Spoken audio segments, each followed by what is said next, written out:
Hello students, welcome to this session on discussion. हामी last एक्जामको डिस्कसनको सेसनमा छौं। यसपालि हामी जुन 2025 को क्याप 3 को फाइनान्शियल म्यानेजमेन्टको पेपर के थियो, कसो थियो, कस्ता क्वेशन्सहरु थिए भन्ने डिस्कसन र यसो क्वेशन्सहरु हेर्ने गर्ने त्यो सेसनमा छौं। आउनु लेट्स स्टार्ट। कस्तो थियो पेपर इन जनरल, अब वन बाइ वन नै जाउँ, क्वेशन्सहरु वाइज नै र समरीमा भन्नु पर्दाखेरि सजिलो पेपर नै थियो। यसपालि त धेरै स्टुडेन्ट्सहरुको एक्जामिनेसन आएको छ र एकदमै राम्रो पनि भएको छ स्टुडेन्ट्सहरुको धेरैको। र आउनु के रहेछ कस्तो थियो ओभरअल, अब वन बाइ वन नै जाउँ। फर्स्टमा क्वेशन नम्बर 1 बाट है त। Question number 1 as usual capital budgeting च्याप्टरबाट क्वेशन र अब थोरै अलिकति ल्याङ्ग्वेजमा डिल त गर्न परि नै हाल्छ, केस स्टडी टाइपको क्वेशन दिइन्छ फर्स्ट क्वेशन, त्यो हिसाबले थियो। तर नयाँ कुरा के थियो त भन्यो भने फेरि नयाँ के पनि छैन। अब आउनु सर र क्वेशन्सको ल्याङ्ग्वेजहरु पढ्ने, अनि जुन सिकेकै कन्सेप्टहरु थियो, क्लासमा कभर गरेकै कन्सेप्टहरु थियो, अब त्यही एप्लाई गरेर लगभग कसरी सोलुसन बनाउने भन्ने रहेछ। एकचोटी सर र हेरिहालौँ है। Okay, Gorkha securities limited, security systems limited, a company finance by a mixture of equity and debt. ठीक छ, केही डेट केही इक्विटी भएको यो कम्पनी छ। Manufactures devices which seek to deter the theft of motor vehicles। यो गाडीहरुको जुन थेफ्ट छ त्यो चाहिँ अलिकति घटाउन सक्ने अथवा थेफ्टहरु चाहिँ हटाउन सक्ने खालको डिभाइस उसले बनाउने विचार गर्दैछ। Company's development department has recently produced a new type of anti-theft device. This device, which will be known as CHAPTE, okay, नाम च्याप्टे रे यसको, okay, will be fitted to private motor vehicles। यस्तो च्याप्टे भन्ने नाम गरेको एउटा डिभाइस चाहिँ उसले बनाउने विचार गरेको छ, जुन चाहिँ प्राइभेट मोटर भेहिकलहरुमा फिट गर्ने, त्यो गरेपछि चाहिँ एन्टी थेफ्ट डिभाइसको रूपमा काम गर्छ। त्यसले के हुन्छ ओके यो डिभाइसले। This device, which will be known, will be fitted to private motor vehicles. The CHAPTE emits an electronic signal which can be picked up by an electronic sensor fitted to police cars, enabling the police to locate stolen cars and possibly apprehend the theft। मतलब उसले just अलिकति clarification गर्यो कसरी काम गर्ने हो यो डिभाइसले भनेर। यो चाहिँ हाम्रो भेहिकल्सहरुमा चाहिँ यो हालिन्छ रे, एउटा सिग्नल चाहिँ दिन्छ त्यसले, जुन चाहिँ अब पुलिसको कारमा चाहिँ त्यो सेन्सरहरु फिट गरेको हुन्छ रे, अनि त्यहाँ चाहिँ त्यो सिग्नल जान्छ। त्यसले गर्दाखेरि कुनै गाडीहरु कता छ के छ लोकेशन्स अनि स्टोलन भएका चीजहरु यो भेटाउन सकिन्छ। Okay, development cost total ₹5 lakh र यो जुन छ which will be known as CHAPTE, यो जुन डिभाइस डेभलपमेन्ट यताउति गर्नका लागि मतलब यसको रिसर्च डेभलपमेन्ट टाइपको जुन खर्चहरु छ 5 लाख रुपैयाँ लाग्यो भन्यो। अब यस्तो जहिले पनि हामीले पढाएको छौं यो सङ्क कस्ट हुन्छ, किनभने यो डेभलपमेन्टका लागि यो डिभाइस कस्तो हो के हो भनेर यसको जुन रिसर्च डेभलपमेन्ट R&D टाइपको कस्टहरु जुन छ यो जहिले पनि के हो सङ्क कस्ट हो, किनभने यो पहिल्यै इन्कर भइसकेको छ नि त। किनभने अब हामीले चाहिँ ल ठीक छ यो त रिसर्च गर्यौं, यस्तो एन्टी थेफ्ट डिभाइस डेभलप पनि गर्यौं, तर अब कमर्शियली प्रोडक्सन गर्ने नगर्ने यो त वी हैव नट डिसाइडेड। अब भोलि कमर्शियली प्रोडक्सनमा गयौं भने पनि नगयौं पनि यो 4 लाख कि 5 लाख 4 लाख 5 लाख यो जुन थियो यो त खर्च भइसक्यो नि त। इट्स अलरेडी इन्कर्ड हो। त्यही भएर हाम्रो डिसिजन केही पनि छैन यसमा खर्च गरौँ कि अब यो गरौँ नगरौँ भन्ने छैन भने यो अलरेडी इन्कर्ड सङ्क कस्ट हो, पास्ट चीज हो, यो ह्यापन भइसकेको छ। These were all incurred in 2024। यो सबै इन्कर भइसक्यो भनेर उले पनि अझै स्ट्रेस गरी भनेको छ। हामीले यसै यहीँबाट बुझिसकेका छौं यो डेभलपमेन्टसँग रिलेटेड खर्च पनि भइसकेको छ भनेर। The decision now needs to be taken as to whether to go ahead with producing and marketing CHAPTE। यो च्याप्टर भएछ, CHAPTE भन्ने प्रोडक्ट जुन छ यो चाहिँ बनाउने नगर्ने के गर्ने भन्ने चाहिँ अब डिसिजन गर्नु छ। This is to be based on expected net present value of the relevant cash flows discounted at the company's estimate of 2024 weighted average cost of capital of 8% after tax। यो चाहिँ डिस्काउन्ट रेट दियो, WACC दियो, ठीक छ। 8% चाहिँ उसको weighted average cost of capital छ, जुन चाहिँ डिस्काउन्ट रेटको रूपमा तपाई युज गर्न सक्नुहुन्छ भनेको छ, ठीक छ। र एनपीभीहरु निकाल्नलाई त्यो भयो। The companies management believes that a 3-year planning horizon is appropriate for this decision, so it will be assumed that sales will not continue beyond 2027। त्यही भएर यो जुन प्रोडक्ट डेभलप हुन्छ यो चाहिँ 3 वर्ष चाहिँ हो बेच्न सक्ने। हामी अहिले त हेर्नु all were incurred in 2024 भनेको छ, हामी अहिले 2024 को लगभग एन्ड तिर पुगिसकेका छौं होला भने चाहिँ अब 2024 को एन्डमा अथवा 2025 को स्टार्टिङ देखि नै अब यो डेभलपमेन्टहरु भयो भने 2025, 2026 र 2027 these 3 years, यो year 1, year 2 र year 3, यो these 3 years चाहिँ हाम्रो के हुन्छ भन्दाखेरि यो फर्दर मतलब यो क्याश फ्लोजहरु आउँछ र बियोन्ड 2027 चाहिँ अब केही पनि हुँदैन सेल्सहरु पनि हुँदैन केही पनि हुँदैन भनेको छ त्यो फर्स्ट प्याराग्राफ त पुरै पढ्यो नि यसमा खास काम लाग्ने इन्फर्मेसन अलमोस्ट छैन जस्ट जेनरल चीजहरु मात्र छ एउटा डिस्काउन्ट रेट चाहिएला अब यो डेभलपमेन्ट कस्ट यो पनि सङ्क हो यो पनि चाहिदैन अब यस्तो खालको बन्दै छ है च्याप्टे भन्ने मेसिन हो भन्ने यो डिभाइस भन्ने मात्र हो इन्फर्मेसन हो ओके अब फर्दर जाउँ Following discussions with a number of police forces, the company has reached agreement that if it decides to go ahead with the project, one of the inland forces will trial the Chapte system and the sensor will be fitted to its police cars. र उले भनेको छ र यदि यो गर्ने हो भने चाहिँ हाम्रो कस्टमरहरुलाई त यो बेच्ने होला डिभाइस र त्यो डिभाइसको सेन्सर डिटेक्ट गर्ने फेरि मतलब केही सेन्सरहरु त्यो पुलिसका कारहरुमा पनि चाहिन्छ माथि त्यही भन्दै थियो यो सिग्नलहरु चाहिँ आउँछ जसको कार स्टोलन भएको छ त्यहाँबाट र त्यो सिग्नलहरु चाहिँ रिसिभ गर्नका लागि चाहिँ सेन्सरहरु राख्नुपर्छ जुन चाहिँ पुलिसको गाडीहरुमा फिट गर्ने हो त्यही भएर उले के गर्ने भनेको छ ट्रायल गर्नुपर्छ यो सिस्टम चाहिँ अनि पुलिसको गाडीमा त्यो सेन्सरहरु फिट गर्नुपर्छ भनेको छ यसका लागि कति खर्च लाग्छ के लाग्छ अब त्यो हामीले भन्ला अब पुलिसले आफै त यो सब खर्चहरु गर्दैन होला हाम्रो कमर्शियल लगानी होला सायद त्यो हिसाबले हामीले नै इन्भेस्ट गर्ने होला अब इन्फर्मेसन देला यहाँ कति लाग्छ के लाग्छ भनेको छैन अहिले Cost of providing and fitting the sensors to the police cars would be borne by the company, obviously. हामीले नै हो यही गोर्खासीको डिजले नै अब यो कस्ट बियर गर्छ पुलिसको आरमा लाग्ने खर्चहरु पनि which would retain ownership मतलब ओनरशिप पनि हाम्रै हुन्छ त्यो सेन्सरहरुको मतलब यो 3 वर्षपछि जब यो प्रोजेक्ट सकिन्छ नि त्यसपछि चाहिँ हामी यो पुलिसको कारमा गएर त्यो सेन्सरहरु निकालेर ल अब हाम्रो यो प्रोजेक्ट सक्यो भनेर बेच्दिन सक्छौं जति आउँछ भ्यालु स्क्रैप गर्ने अथवा जे गर्ने युजलेस भयो भने जति आउँछ केही आउँछ भने त्यसमा बेच्न पनि सक्छौं आउँदैन भने पनि ठीक छ त्यो हाम्रै हुन्छ भन्यो उले ओके मतलब अनि जति पनि लगानी गरे हाम्रै भएपछि डेप्रिसिएसनहरु यताउति पनि क्लेम पनि गर्न पाइयो okay Police force would bear the cost of maintenance. बरु यस हरेक वर्ष मेन्टेनेन्स यताउति पर्छ भन्छ ठीक छ त्यतिसम्म चाहिँ हामी आफै हेर्ने होला भनेछ अरे पुलिसले भने चाहिँ हाम्रो लागि मेन्टेनेन्स चाहिँ पर्दैन okay Sensors would be manufactured and fitted by a subcontractor who has offered to do this work by the end of 2024 for a cost of rupees 1 million मतलब 10 लाख रुपैयाँ चाहिँ एक्चुअली 2024 को एन्ड सम्म अब अहिलेको पोइन्ट सम्म करिब करिब यो चाहिँ बन्छ र पेबल इमिडिएटली अन कम्प्लिसन मतलब अहिले नै यो 2024 मै अथवा यो एन्ड मै भन्नु हाम्रो T0 मै हो केही खर्च हुन्छ इनिशियल कस्ट भयो कुनै पनि प्रोजेक्टको इनिशियल कस्ट 10 लाख चाहिँ यो पुलिसका गाडीहरुमा सेन्सर यताउति लगाएर हाम्रो लाग्छ भनेको छ This cost would attract normal capital allowance मतलब depreciation for plant and equipment at 18% is reducing balance WDB method लाग्छ र depreciation हुन्छ 18% का हिसाबले If the company were to make the investment it would elect the sensors to be treated as a short life asset र उसले चाहिँ investment गर्ने हो भने यसलाई चाहिँ एउटा शॉर्ट लाइफ को भएको एसेट को रूपमै ट्रिट गर्छ भनेको छ मतलब यो सेन्सर्सहरुलाई मजाले डेप्रिसिएट गर्छ एसेट भएपछि डेप्रिसिएसनहरु चार्ज गर्ने यो सबै गर्ने हुन्छ भनेको चाहिँ यहाँ माथि पनि थियो 18% मा at the end of 3 years the sensors would be scrapped मतलब यसलाई चाहिँ हामी स्क्रैप गर्दिन्छौं यो काम नलाग्ने हुन्छ कबाडीमा फाल्दिन्छौं र कुनै रियलाइजेसन हुन्छ भने त्यसलाई अब नभए जिरै भए पनि स्क्रैप गर्छौं यहाँसम्म पनि लगभग इन्फर्मेसन त्यही थियो यहाँ आको नयाँ इन्फर्मेसन त्यही 10 लाख पर्छ है लगानी 18% मा यसले WDB मा तपाईले डेप्रिसिएसन चार्ज गर्न पाउनुहुन्छ त्यति नै कुराहरु छ अरु खास केही पनि छैन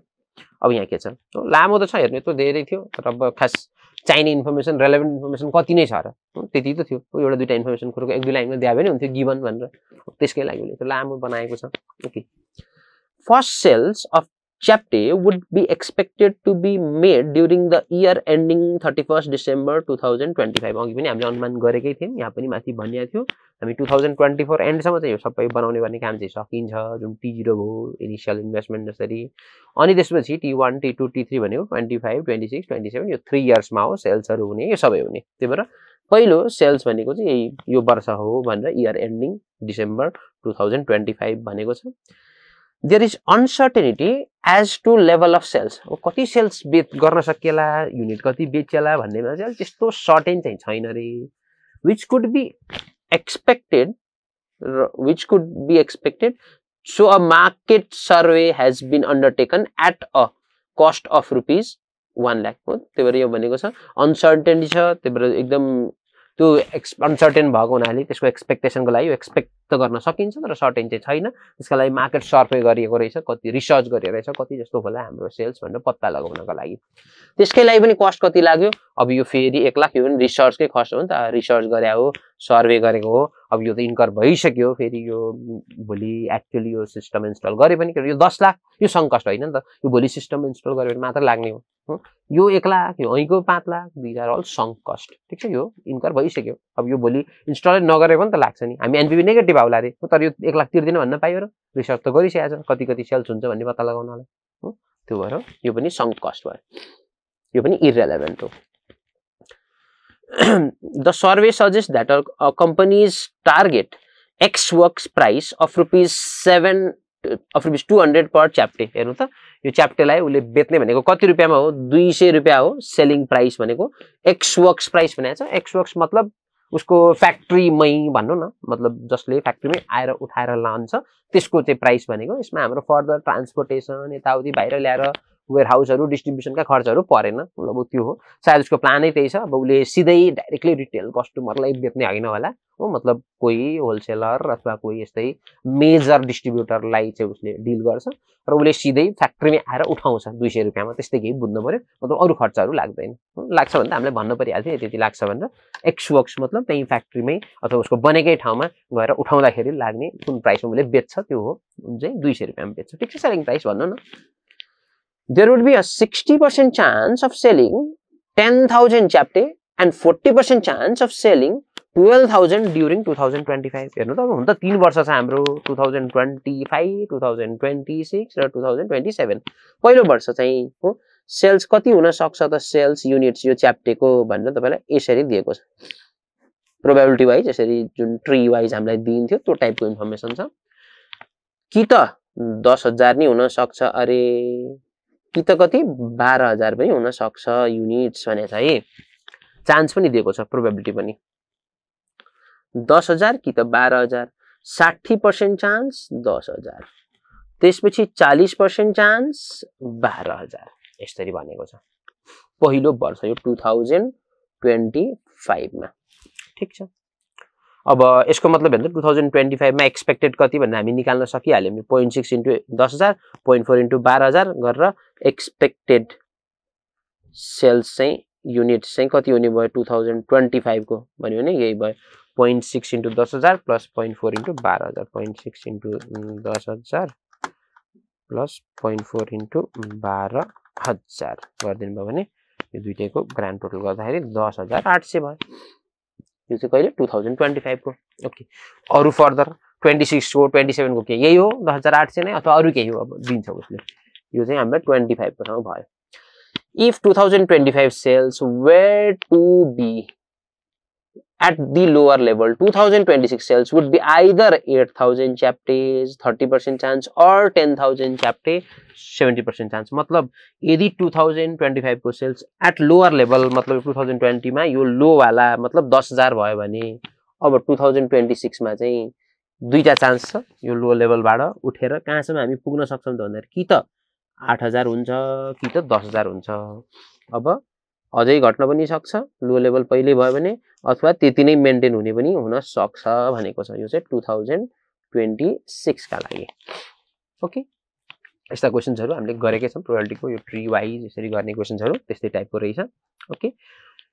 यसको कति % चान्स 8,000 हुन सक्ने भन्दाखेरि where at higher level 2026 sales would be estimated at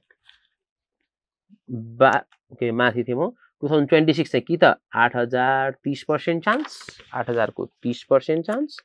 र बाँकी 70% चान्स चाहिँ के को त भन्दाखेरि 10,000 हुन सक्ने. यो कुन केसमा भयो भन्दाखेरि यदि यो लो भएको केसमा तर हाई भयो भने के त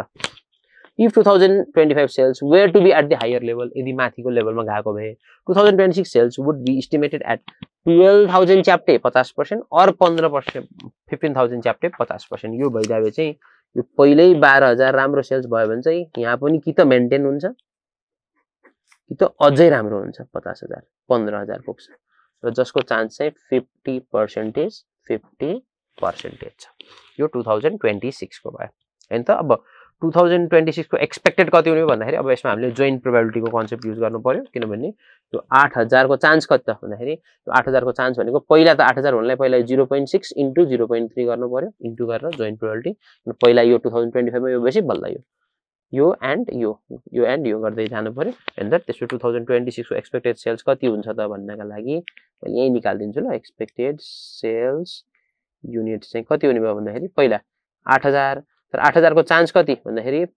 यो 0.6 इन्टु 0.3 यो दुईटै हो नि त यो एन्ड यो त्यसैगरी 10000 पनि हुन सक्यो तर यसको 0.6 पहिला इन्टु 0.7 यो जोइन्टली गर्नु पर्यो यो हामीले गरेकै क्वेशन्सहरु हुन् यस्ता त्यसैगरी 12000 नि हुन सक्यो यो तेस्रो तर यसको चान्स कति भन्दाखेरि 0.4 इन्टु 0.5 अनि चौथो अन्तिम भनेको 15000 नि आउन सक्यो यसको चान्स कति भन्दाखेरि 0.4 इन्टु 0.5 यसरी नै गर्ने हो 0.6 इन्टु 0.3 यो 0.18 भयो यसको प्रोबेबिलिटी यसैगरी हरेकको तपाईले प्रोबेबिलिटीहरु मल्टिप्लाई गरेर लिने सम अभियसली यो चार वटाको गर्यो भने 1 आउँछ आउनु पर्छ इन्टु 8000 यो भयो 1440 10000 इन्टु 0.6 इन्टु 0.7 इक्वल्स टु 4200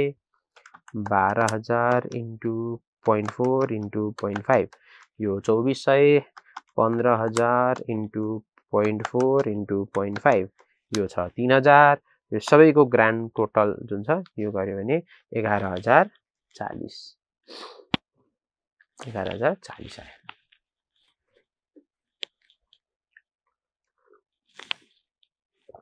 ठीक छ 25 को पनि भयो 26 पनि भयो एक्सपेक्टेड अब हामीले लास्टमा दिए एक्सपेक्टेड को बेसमा त हिसाब गर्ने सबै यो जे प्रोबेबिलिटी दिए पनि यति एउटा वर्किङ नोट भन्नु यो केही वर्किङ नोट ल एउटा हो यसकै लागि त काम लाग्ने हो यो बनाइस त सक्यो अब 27 को फेरि यसपछि के हुन्छ त्यो पनि देला भने केस कसरी दिन्छ हाल त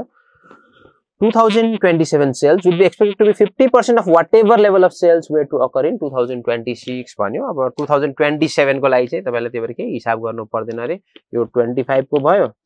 यो 26 को भयो अब 27 को चाहिँ यस्तै सिधा के गर्नु रे एक्सपेक्टेड सेल्स युनिट यसको आधा गर्दिनु भनेको यो 11040 यहाँ भयो भने इन्टु 50% अरु हिसाब गर्न परेन 2027 को लागि चाहिँ अरु खासै हिसाबहरु हामीले के नि गर्न परेन जति त्यहाँ हुन्थ्यो त्यसको 50% 11040 इन्टु 0.5 means 5520 ओके यति हो यो पनि खासै केही छैन यो युनिट्स निकाल्नलाई यति चाहिँ थियो प्रोबेबिलिटी वाला जुन चाहिँ हाम्रो यति इन्फर्मेसन थियो यसको चाहिँ काम भनेको पहिलो वर्ष दोस्रो वर्ष र तेस्रो वर्षको एक्सपेक्टेड युनिट्स अफ सेल्स जुन सिधै दिन पनि सकिन्थ्यो हामीलाई यति चाहिँ निकाल्न भन्यो इजी छ नसक्ने केही पनि कारण छैन हामीले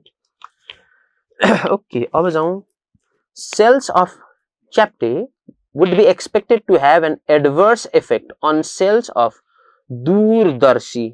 a less sophisticated device produced by the company के भन्दैछ भने यहाँ आएर चाहिँ अब अलिकति एक्स्ट्रा नयाँ कुराहरु अहिलेसम्म त एकदम नर्मल केही सिम्पल चीजहरु मात्र गरिरहेको थियो केही पनि त्यसमा कम्प्लेक्सिटी क्वेशनमा थिएन अब चाहिँ अलि कम्प्लेक्सिटी केही हाल्न खोजिरहेको छ हेर्नु है के भन्दैछ भने जब हामी यो च्याप्टे भन्ने प्रोडक्ट बनाउँछौं बेच्छौं नि त्यसले गर्दाखेरि हामीलाई अर्को एउटा असर पर्छ रे एउटा दूरदर्शी भन्ने प्रोडक्ट छ हाम्रो जुन त्यसै एन्टी थेफ्टकै केही कामहरु गर्थ्यो होला त्यस्तै सिमिलर प्रोडक्ट थियो हाम्रो हो त्यसको सेल्सलाई असर गर्न सक्छ रे घट्न सक्छ त्यसको सेल्स किनभने नयाँ प्रोडक्ट आयो सबै मान्छेले त्यही किन्लान् हो जसले पहिला दूरदर्शी किन्थे उनीहरुले के किन्न थाल्छन् त्यही च्याप्टे किन्न थाल्छन् मेबी अलिकति बेटर होला च्याप्टे त्यही भएर and the sales of च्याप्टे would be expected to have an adverse effect on the sales of the दूरदर्शी चाहिँ के हो a less sophisticated यस्तै हो तर अलिकति less sophisticated device हो produced by the company to the extent that for every 2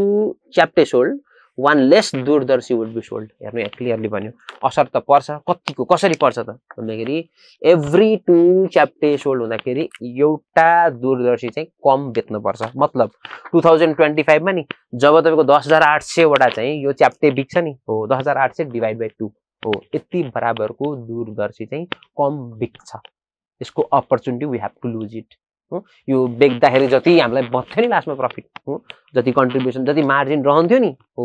त्यो margin we will lose it किनभने त्यो पनि त हामीलाई अपर्च्युनिटी लस भयो, त्यो पनि त कन्सिडर गर्नुपर्छ। यसमा अपर्च्युनिटी कस्ट, किनभने यो प्रोजेक्ट त गरौँला हामी हो च्याप्टे हो, तर यसको असर अर्को दूरदर्शीमा पनि केही पर्दो रहेछ। त्यसका सेल्सहरू यसको 50%, दोस्रो वर्ष पनि यसको 50%, तेस्रो वर्ष पनि यसको 50% गर्दै घट्छ होला। यो पहिलो वर्ष मात्र भनेको छैन, यो सायद हरेक वर्ष नै भनेको छ। र उ चाहिँ यहाँ क्लियरै गर्दा this effect would have to be expected to continue throughout the 3 years. मतलब यो जुन असर छ घाटा जुन छ यो 1 वर्ष मात्र हुने होइन, 3 वर्ष नै यो घाटा चाहिँ हुन्छ। ओके,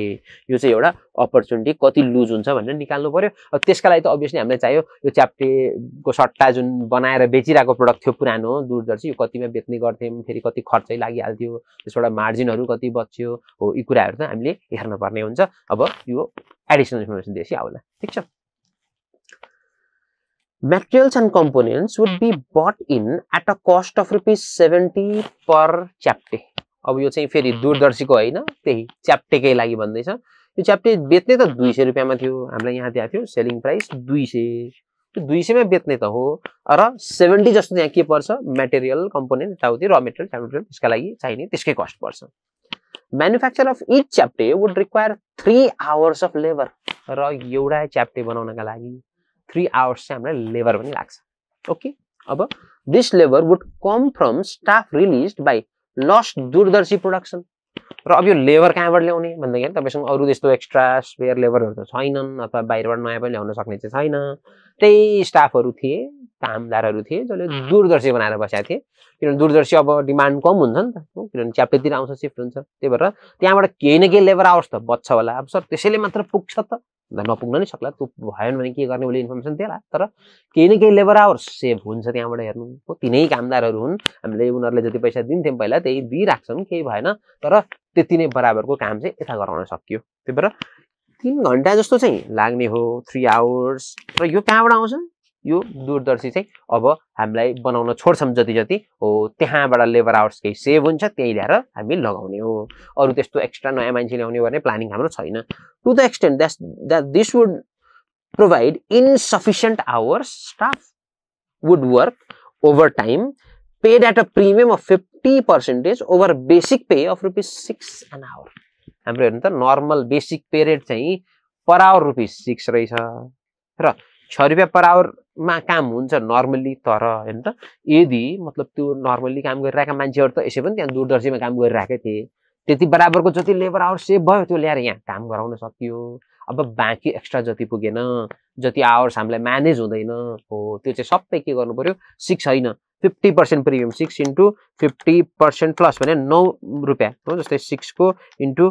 0.5 गर्दाखेरि 3 थपेर 9 रुपिज चाहिँ at the rate of 9 rupees per hour चाहिँ यिनीहरूलाई चाहिँ दिनुपर्छ। त्यसपछि हामीलाई एउटा एकदम क्यालकुलेसन म्यान्डेटरली के गर्नुपर्ने देखियो भन्दाखेरि नि, हेर्नु त कति जस्तो चाहिँ हाम्रो बच्छ त हो। जस्तै कति लेबर आवर्स चाहिँ उताबाट आएकोले काम गर्छ, कति एक्स्ट्रा लेबर आवर्स। हेर्नु त अब दूरदर्शीको पहिला तपाईँले दिएको छ, जस्तै उताबाट कति लेबर आवर्स लागिरहेको थियो त हो बन्नका लागि, त्यो पनि त चाहियो नि त। त्यही भएर Durdarshi has the following cost structure.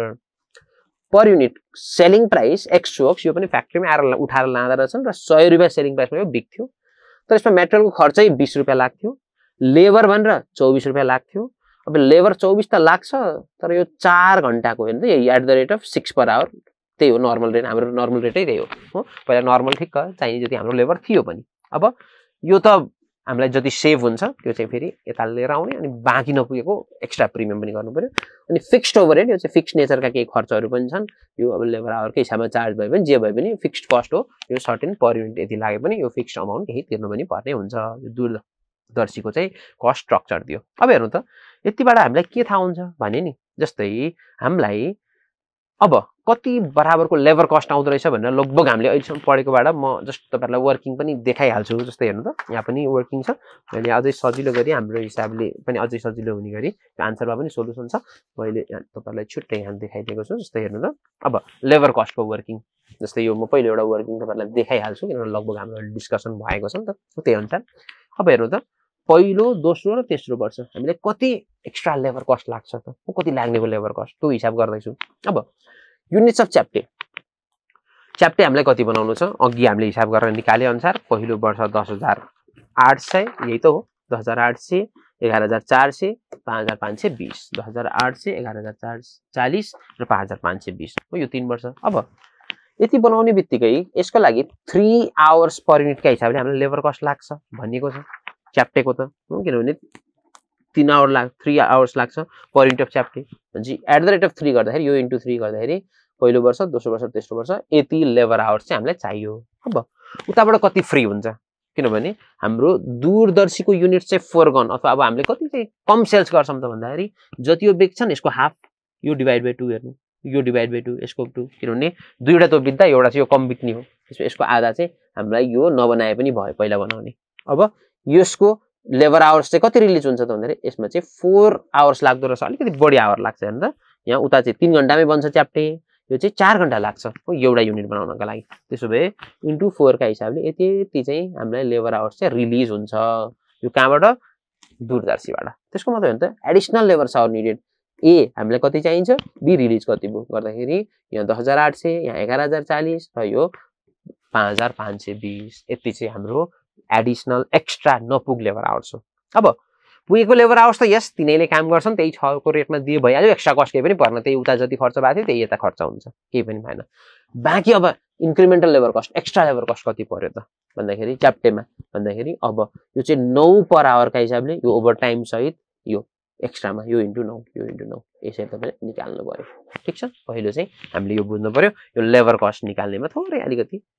ख्याल गर्नुपर्ने कति चाहिँ एक्स्ट्रा लाग्छ किनभने प्रिमियममा तिरेर ल्याउनु पर्छ जति पहिल्यै थियो त्यति चाहिँ हामीले युज गर्न सक्छौँ त्यहाँबाट। ठिक छ त्यसरी चाहिँ भनेको छ जति चाहिँ पहिले दूरदर्शी बनाएका लेबर त युज गरियो जति रिलिज भएको थियो बाँकी एक्स्ट्रा तिनैलाई ओभर टाइममा एक्स्ट्रा 50% रेटमा हालेर पनि दिनु पर्यो त्यही भएर एक्स्ट्रा चाहिँ यति खर्च पर्ने रहेछ। Okay this is our labour cost. Okay fine त्यसपछि अरू के छ क्वेसन पढ्दैछौँ एउटा अहिलेसम्म यही अलिकति लेबर कस्टको चाहिँ वर्किङ सर्किङ बनाएर अलि त्यसरी गर्नु पर्यो अरू त सजिलै इन्फर्मेसन्सहरू थिए सबै अरू केही छ हेर्नु त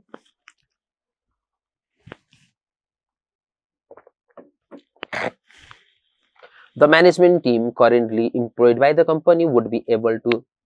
manage the CHAPTE project except that should the project go ahead 4 managers who had accepted voluntary redundancy from the company would be asked to stay until the end of 2027 लगभग यो नयाँ प्रोजेक्ट जुन च्याप्टे वाला ल्याउने हो भने पनि अरू त्यस्तो म्यान पावर त हामीलाई चाहिँदैन लेबरको कुरा भइहाल्यो अलिकति अरू जुन टिम म्यानेजमेन्ट टिम चाहिँ यताउति कोही चाहिन्छ त नयाँ मान्छे हायर गर्नुपर्छ भन्दा त्यस्तो त पर्दैन। तर 4 जना म्यानेजर थिए जुन चाहिँ एक्चुअली जान लागिरहेका थिए किनभने who had accepted voluntary redundancy from the company would be asked to stay until 2027 खास 2024 को एन्डमा अथवा अहिले लगभग रिटायर भएर भोलुन्टरली यिनीहरू जान लागिरहेका थिए हो यिनीहरूलाई हामी पठाउन लागिरहेका थियौँ। तर अब यो च्याप्टे बनाउने हो भने राख्छौँ यिनीहरूलाई अरू 3 वर्ष बसन भन्छौँ हो त्यो गर्यो भने के हुन्छ त These managers were due to leave the company on 31st December 2024 भनेको T0 आजको पोइन्टमा and to receive lump sum of 30,000 each एकजनाले 30,000 भनेपछि इन्टु 4 1,20,000 यिनीहरूले लानेवाला थिए यो T0 यो त सेभ हुने भयो यो नजाने भयो यिनीहरूलाई राख्ने भयो। ठिक छ okay at that time they were also due to receive an annual fee of 8,000 each for consultancy work which the company would require of them from time to time र यिनीहरू गइसकेपछि पनि यिनीहरूलाई फेरि अस्तिसम्म काम गरिरहेका मान्छे अब गएपछि बिचमा कन्सल्टेन्सी भनेर यताउति अलिअलि केही सोध्न पर्छ यताउति चाहिन्छ त्यही भएर एकजनालाई चाहिँ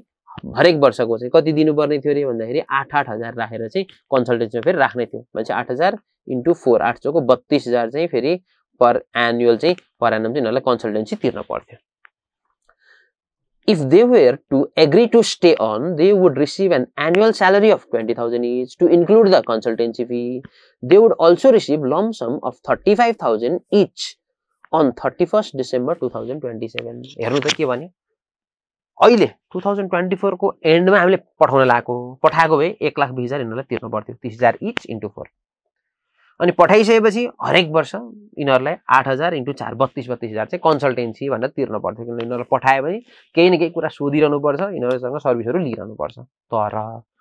यदि यो च्याप्टे बनाउँछौँ भने यिनीहरूलाई पठाउने हो र पठाउने होइन नि त यो 1,20,000 सेभ भयो यो हाम्रो 32,000 हरेक वर्षको सेभ भयो तर फेरि एक्स्ट्रा खर्च पनि हुन्छ यो 32,000 त परेन कन्सल्टेन्सी भनेर दिनु परेन यिनीहरूलाई 20,000 भनेर तलब दिनु चाहिँ पर्यो किनभने अब त फुल टाइमै काम गर्छन् नि त तलबै लिन्छन् 20,000 इचलाई भन्छ इन्टु 4 गरेर 80,000 को तलब चाहिँ आउने भयो मतलब हरेक वर्ष त्यो एक्स्ट्रा। अनि लास्टमा फेरि अहिले 35 नदिए पनि फेरि 3 वर्षपछि रिटायर हुन्छन्, त्यतिखेर त झन् थपेर दिनुपर्छ 35,000 × 4 गरेर यो पैसा चाहिँ आउने भयो। त्यही भएर यहाँ थोरै पेमेन्टहरू डिफर भयो, अहिलेको अलिकति पछाडि गयो, मतलब केही सेभ भयो, पछि फेरि एक्स्ट्रा इन्कम भयो। त्यही भएर सेभ भएकोलाई हामी सेभिङ्स भनेर इन्फ्लोको रूपमा राखौँला, एक्स्ट्रा इन्कम भएकोलाई हामी फेरि यसलाई आउटफ्लोको रूपमा बर्डनको रूपमा प्रोजेक्टमा राखौँला। ठिक छ, यति चाहिँ हामीले बुझ्यौँ।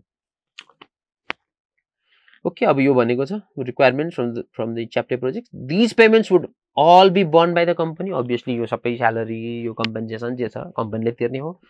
and would qualify for full tax relief। र यसमा ट्याक्स सेभिङ चाहिँ हुन्थ्यो है, यो चाहिँ जति पनि हामी पेमेन्ट गर्छौँ त्यसमा ट्याक्समा क्लेम गर्न मिल्ने नै हो, खर्च भनेर देखाउन मिल्ने हो। ट्याक्स सेभिङ भनेपछि जति छ बढन त्यसमा हामीले ट्याक्सको पनि कन्सिडरेसन चाहिँ गर्नुपर्छ भनेको छ। ठिक छ, ओके गरौँला। Chapte productions and sales would not be expected to give rise to any additional operating cost beyond those mentioned above। अब जति छ खर्च त्यही हो, माथि लागेको हो, त्यही स्टाफ अलिअलि म्यानेजमेन्ट टिमको लाग्ने भनेको यही हो, अनि त्यसपछि माथिको त्यो लेबरको अलिअलि त्यही हो, त्यो भन्दा बाहेक अरू त्यस्तो केही पनि लाग्दैन। तर वर्किङ क्यापिटल भन्न चाहिन्छ हेर्नु त, working capital to support both chapter and दूरदर्शी production and sales would be expected to run at the rate of 15% of ex work sales value, मतलब त्यही हाम्रो सेलिङ प्राइस पर युनिट जुन फ्याक्ट्रीमा उठाउँदाखेरिको हो त्यो सेल्स भ्यालु अनुसार, मतलब त्यसको 15% जति सेल्स हुन्थ्यो हरेक वर्ष त्यसको 15% जस्तो चाहिँ तपाईँले वर्किङ क्यापिटल राख्नुपर्छ। त्यसको मतलब यो भेरिएबल खालको वर्किङ क्यापिटल रिक्वायरमेन्ट भन्छौँ, त्यो खालको चाहिँ केस रहेछ। The working capital would need to be in place by the beginning of each year concerned। मतलब हरेक वर्ष जति वर्किङ क्यापिटल चाहिन्थ्यो त्यो चाहिँ त्यो वर्षको स्टार्टिङमै तपाईसँग हुनुपर्छ भनेको छ। यो अहिले वर्किङ क्यापिटलको हिसाब गर्नलाई हामी राखौँला। There would be no tax effects from the changes in, र उसले यहाँ कुनै पनि ट्याक्स इफेक्ट चाहिँ हुँदैन in level of working capital भनेको छ। वर्किङ क्यापिटलमा जुन लगानी गर्नुहुन्छ रिलिज हुन्छ त्यसमा न ट्याक्स तिर्नुपर्छ न लाग्छ, केही पनि हुँदैन भनेको छ। यो हुने पनि थिएन नभने पनि, ओके। किनभने वर्किङ क्यापिटल भनेको ट्याक्स डिडक्टेबल चिजै होइन, त्यो एक्सपेन्स होइन, यो त इन्भेस्टमेन्ट हो। The company's accounting year end is 31 December. Sales should be assume to occur at the last day of the relevant year, मतलब जति पनि पहिलो वर्षभरिको सेल्स चाहिँ T1 मा अन्तिममा राख भनेको छ। त्यो टाइम भ्यालु अफ मनी लगाउनलाई प्रेजेन्ट भ्यालु निकाल्न हामीले गर्ने नै त्यही हो, सबमा त्यही गर्थ्यौँ। The companies corporate tax is expected to be 21%, 21% tax rate हो throughout the planning period हो। Tax cash flows occur at the end of the accounting period to which they relate। र जुन पिरियडमा केही प्रफिट आएको छ त्यसमै tax तिरिहाल्नु पर्छ भनेको छ। कुनैमा एरियर्समा हुन्छ नि, एक वर्षपछि तिर्ने त्यस्तो केही छैन, जुन वर्ष हो त्यही वर्ष तिर्ने। ओके, रिक्वायरमेन्ट फर्स्टमा prepare a schedule which derives annual expected and net cash flow from chapter project and use it to assess the project on the basis of expected net present value. के गर्नुहोस्, पहिला CFAT हरू निकाल्नु गर्नु, अनि त्यसको आधारमा NPV निकाल्नुहोस् भनेर भनेको थियो। ठिक छ, लगभग क्वेसन यही थियो। हामीले लगभग करिब क्वेसन पढि पनि सक्यौँ। र आउनु अब सोल्युसन गर्नलाई चाहिने यसो मेजर केही वर्किङ्सहरू यसो सारा तपाईँलाई देखाउँछु, अन्त सोल्युसन खासै त्यसको गाह्रो त छैन। लगभग सबै क्वेसन पढिसक्यौँ, जानिसक्यौँ। एउटा यो निकाल्नुपर्ने जो लेबर कस्ट एक्स्ट्रा कति लाग्छ त्यो पनि निकालिसक्यौँ। अरू के छ, अब दोस्रो चिज जस्तै यो दूरदर्शी जुन छ नि को सेल्स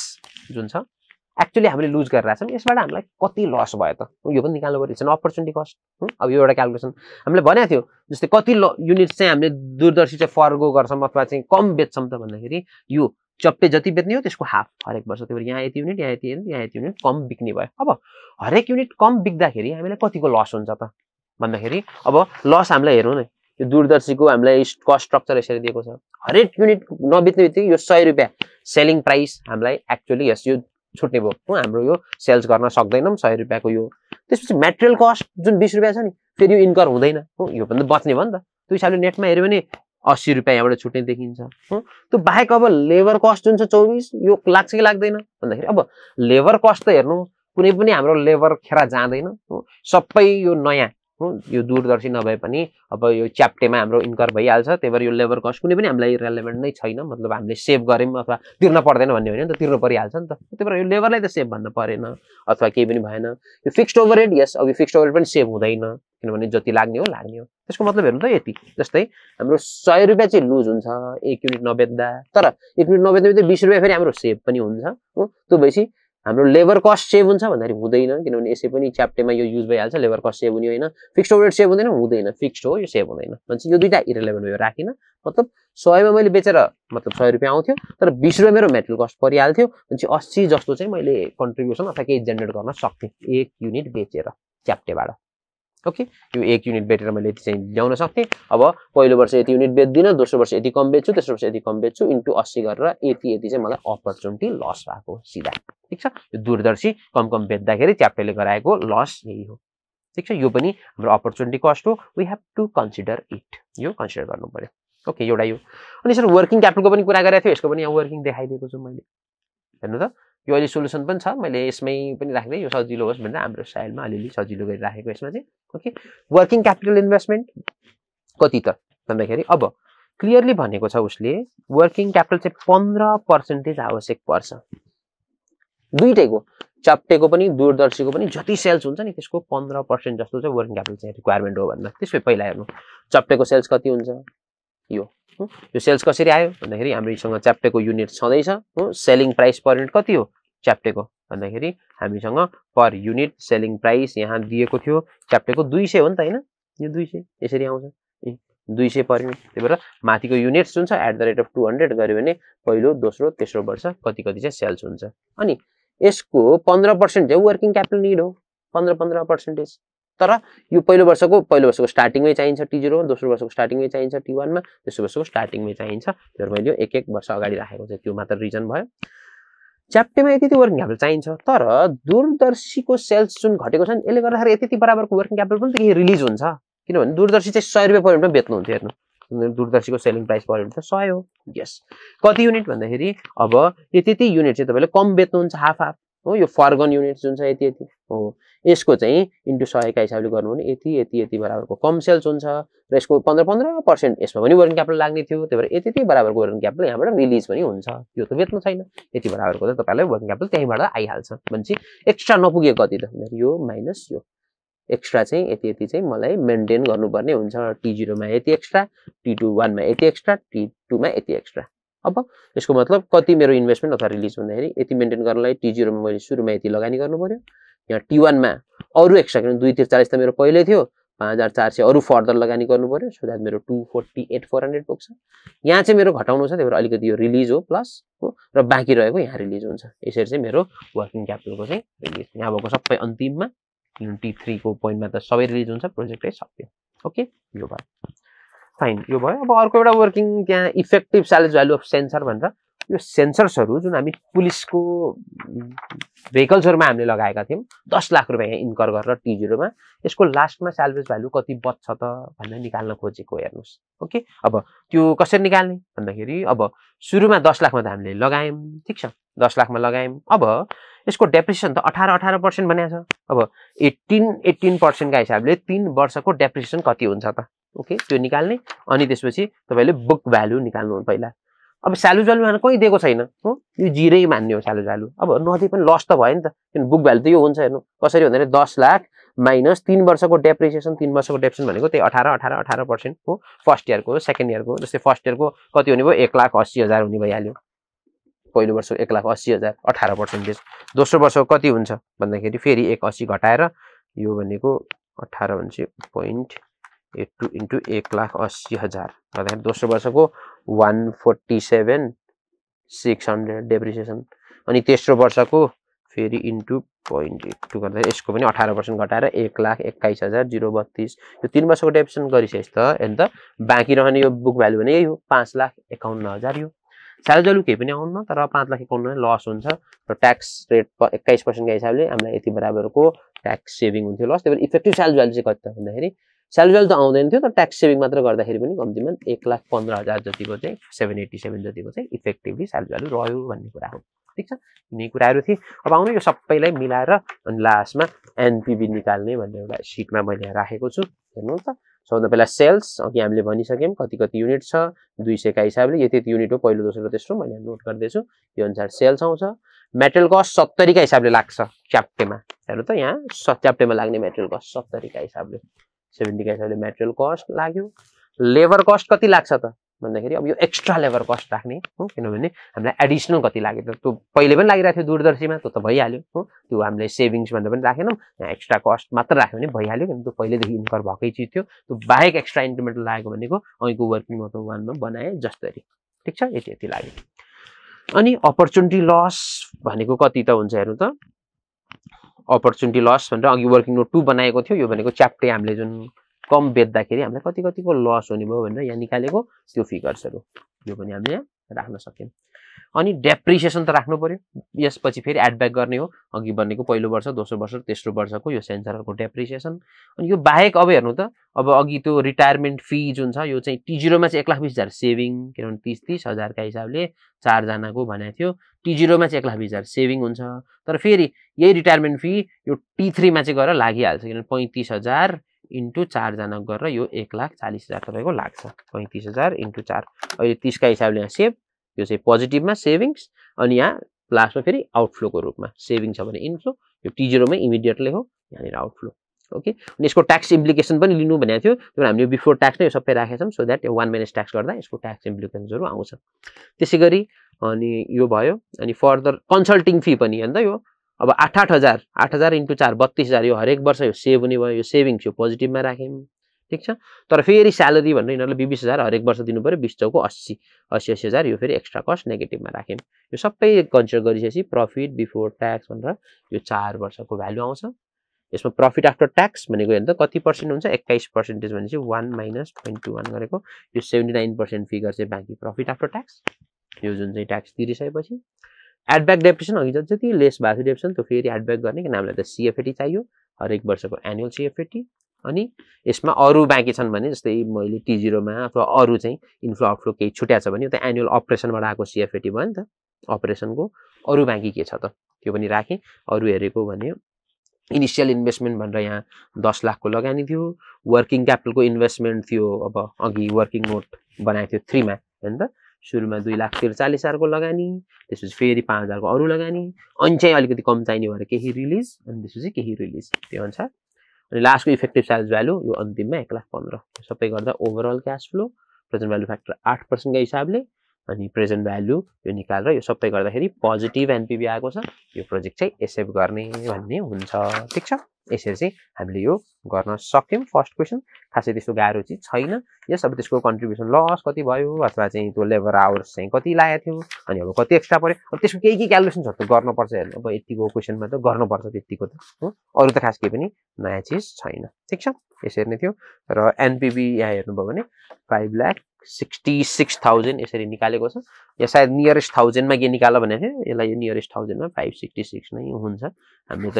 एक्सेल सिटबाट गरे भएर पुरै लिएको छु मैले तपाईहरुले राउन्ड अफ गरेर नियरेस्ट यो उसमा लिन सक्नुहुन्छ के भएन ठीक छ यहाँ चाहिँ 566 उले यहाँ लास्टमा कथा लेखेको थियो यहाँ चाहिँ इग्नोर इन्फ्लेसनहरु छैन अनि यो वर्क टु द नियरेस्ट ₹1000 यस्तो केही भनेको थियो ठीक छ त्यही भएर 566 इज फाइन हो आन्सर त्यसै तपाईं निकाल्न सक्नुहुन्छ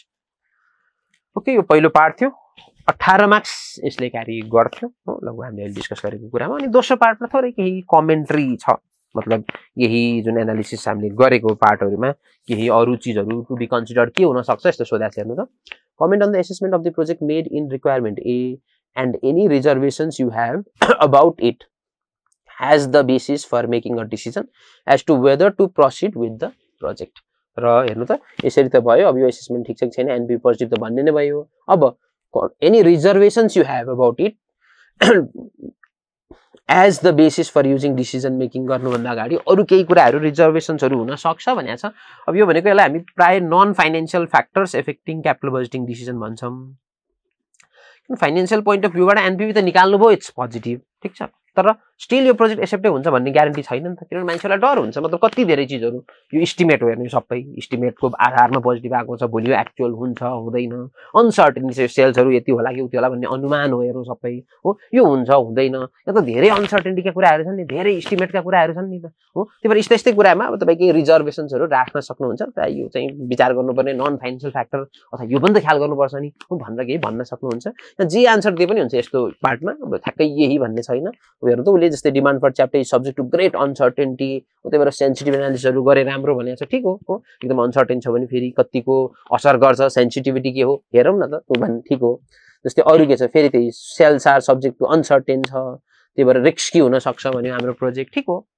त्यो हिसाबले डिस्काउन्ट रेट जुन छ यो पनि ओके उले त्यो रिस्की छ त्यही भएर 8% जुन डिस्काउन्ट रेट राख्दै छौं त्यसले नपुग्न सक्छ हो त्यो त हाम्रो कस्ट अफ क्यापिटल हो यो प्रोजेक्ट अझै बढी रिस्क छ भने त अझै यसमा रिस्क एडजस्टमेन्ट गरेर 8 हैन 10 12 हो यो डिस्काउन्ट रेट पो राख्नु पर्थ्यो कि हो त्यसै रिस्क एडजस्टेड डिस्काउन्ट रेट राख्नु पर्थ्यो हो हामीले जुन रिस्क एनालिसिस पढाएको थियौँ नि त्यसकै कुराहरू गर्न सकियो हो अब how reliable are the estimate हो कस्ट एस्टिमेटहरू रिलायबिलिटी नै अब अलिकति विचार गर्नुपर्छ हो अब दूरदर्शीलाई अझै झन् बढी असर गर्छ कि त्यो हो कि अब सबै यो नन फाइनेन्शियल फ्याक्टर हो यहाँ जे पनि तपाईँ क्वान्टिफाई गर्न सक्नुहुन्छ attitude of risk to the directors अथवा सेयर होल्डरले यो रिस्क लिन तयार छन् कि छैनन् हो उनीहरूलाई यो बढी रिस्क पो लाग्छ कि उनीहरूको रिस्क टेकिङ एपेटाइट के हो कस्तो हो यी कुराहरू हो